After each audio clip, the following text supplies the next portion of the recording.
Okay, good evening, morning, and greetings to everybody in the panel. I'll just make it quick since I'm in the car. Personally, I think we have been unfair to Wale Soyinka um, based on the interview that he has provided. It may be because we probably haven't listened to the totality of the interview or the context which he had said it. And thanks, OD, for pointing out the contribution he made during the Biafra War. Um, Whether we like it or not, these men, both Chimamanda and the prof, have collected accolades for themselves, but they have also put the name of the country on the world stage. So we can't take it out from them. Their contributions have been quite enormous. Now, I just want to pick on the interview, and we should also understand the context of it.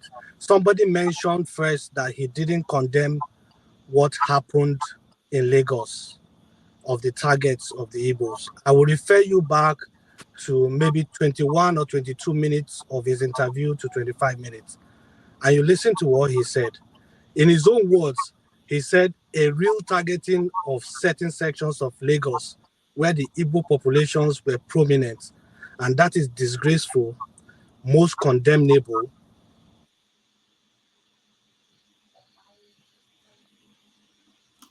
All right, I think we lost Segun. Let's go back to Hello, can Magic. you hear me? Okay, go ahead. Go Yeah, ahead. sorry, I was cut off there. So he actually condemned what happened in that election, and I think it's unfair to say he didn't come out. But in any case, even if he didn't condemn in that interview, we should also understand the context of that interview. If the question wasn't raised, then maybe he wouldn't have spoken about it. About the comments he made for Dirty, for me, I think he was drawing a note of caution. He said, if you are in a revolutionary mode and you make such statements where you are saying to the courts that your interpretation is the right interpretation, then maybe in a state of revolution, that may be acceptable. But if you have subjected yourself to the court processes, it will be better to use languages that will just allow the court processes to go. If after the court processes come out and it's not favorable, then maybe there could be some form of revolution or movement that could take over. But in my opinion, I think it was a cautionary note, which for me, I don't think anything is wrong about it. In terms of his support for Tinubu, he mentioned at that interview that he has spoken to Atiku, and we may choose to believe or not. He has spoken to Atiku and he has spoken to Tinubu that this old guy should go and leave the room for new, fresh blood. They should all just take their resources and support a new, fresh blood because that's what Nigeria needs. I don't think that's wrong. Even though we know he's a friend of Tinubu, they vote for Nadeko at the point. But if he has come to the stage and he has expressed that you guys are too old, go away, and I don't think there's anything wrong about that. So, in my own total estimation of what the prof has said, I don't see anything wrong about it. In terms of Chimamanda Adichie, I read quickly through her statement, her letter, and she's a good story writer. And what she's done is she's narrated everything that has happened. I do not disagree with anything. The purpose of her letter seems to be cautioning the Americans not to legitimate or whatever the language is an illegitimate process, and that's valid.